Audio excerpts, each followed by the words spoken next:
शकुनी को पापों के बाद भी स्वर्ग क्यों मिला? जानिए वो रहस्य जो बहुत कम लोग जानते हैं। जय श्री कृष्णा। स्वागत है आपका हमारी आज की रोचक और रहस्यमयी कथा में, जो महाभारत के एक ऐसे पात्र पर आधारित है जिसे हम सब ने खलनायक के रूप में जाना है। लेकिन क्या आप जानते हैं, उसे मृत्यु के बाद भी नरक नहीं बल्कि स्वर्ग की प्राप्ति हुई थी। आइए जानते हैं शकुनी की वह अनकही कहानी, जिसे जानकर आप भी सोच में पड़ जाएंगे। गांधार देश के राजा सुबल के 100 पुत्र और एक पुत्री थी। पुत्री का नाम था गांधारी और सबसे छोटा पुत्र था शकुनी, विद्वान, चतुर और दूरदर्शी, लेकिन साथ ही ऐसा व्यक्ति जिसने महाभारत जैसे विनाशकारी युद्ध की नींव रखी। राजा सुबल ने अपनी पुत्री गांधारी का विवाह एक बकरे से कराया और फिर बकरे की बलि दे दी। यह सब एक ज्योतिषीय दोष से बचने के लिए किया गया था, क्योंकि गांधारी की कुंडली में स्पष्ट था कि उसके पति की मृत्यु निश्चित है। बकरे के साथ विवाह करके उस दोष को हटा दिया गया। लेकिन जब गांधारी का विवाह हस्तिनापुर के अंधे राजकुमार धृतराष्ट्र से हुआ तो एक नया तूफान उठ खड़ा हुआ। धृतराष्ट्र का बदला और गांधार का नाश तय हो गया।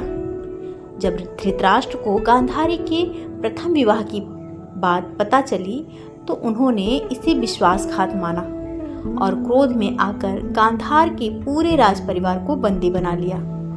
उन्हें एक दिन में बस एक मुट्ठी अनाज दिया जाता।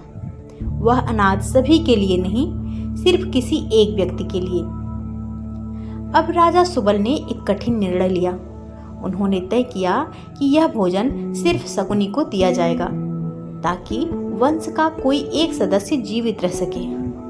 वहीं बंदी गृह में राजा सुबल ने अपने बच्चों को एक परीक्षा ली। एक हड्डी और एक धागा देकर कहा, बिना छुए धागे को एक सिरा से दूसरे सिरा तक पहुंचाओ। कोई सफल नहीं हुआ। यह काम सिर्फ शकुनी कर पाया। राजा सुबल ने मरने से पहले शकुनी को आशीर्वाद दिया कि मेरे मरने के बाद मेरी हड्डियों से पासा बनाना। ये पासे तेरे कहे अनुसार चलेंगे। तेरे भाइयों की मौत का प्रतिशोध यही पासे लेंगे। शकुनी जेल से मुक्त होकर हस्तिनापुर आया और दुर्योधन का सबसे प्रिय मामा बन गया। उसने चतुरता, माया और सम्मोहन के माध्यम से दुर्योधन को पांडवों के खिलाफ भड़काया।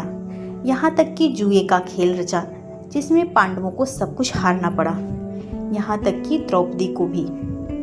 उसकी चालें भले ही पाप से भरी लगती थीं, लेकिन उसके पीछे था एक ही उद्देश्य, अपने मरे हुए परिवार का बदला लेना। महाभारत का युद्ध छिड़ा। 18 दिन तक यह युद्ध चलता रहा। आखिरी दिन सहदेव ने शकुनी का वध किया और नकुल ने उसके पुत्र उल्लूक को मार गिराया। अब सवाल ये उठता है, इतना पाप करने वाला व्यक्ति स्वर्ग को कैसे पा सकता है? धर्मशास्त्रों के अनुसार शकुनी के सारे कर्म बदले की भावना से प्रेरित थे। उसने जो किया वह अपने निर्दोष परिवार पर हुए अत्याचार का बदला था। उसने दुर्योधन जैसे अन्यायी का साथ देकर उसी के माध्यम से उसे नष्ट किया। शास्त्रों में कहा गया है, जो धर्म की रक्षा के लिए अधर्म का मार्ग भी अपनाए, उसका उद्देश्य यदि न्याय और प्रतिशोध हो तो उसे पाप नहीं माना जाता। इसीलिए शकुनी को मृत्यु के बाद भी स्वर्ग की प्राप्ति हुई थी। इस कहानी से हमें एक संदेश मिलता है कि हर कहानी के दो पहलू होते हैं। शकुनी कोई षड्यंत्रकारी नहीं था। वह एक भाई था, एक पुत्र था, जिसने अपनों के लिए अपना जीवन दांव पर लगा दिया। उसकी कहानी पाप और पुण्य के उस सूक्ष्म अंतर को दिखाती है, जिसे समझना इतना आसान नहीं है। आशा है आज की ये वीडियो आपको पसंद आई होगी। वीडियो को लाइक और शेयर जरूर करें। चैनल पर पहली बार आए हैं तो चैनल को सब्सक्राइब करना न भूलें। फिर मिलूंगी एक नई वीडियो के साथ। तब तक के लिए राधे राधे।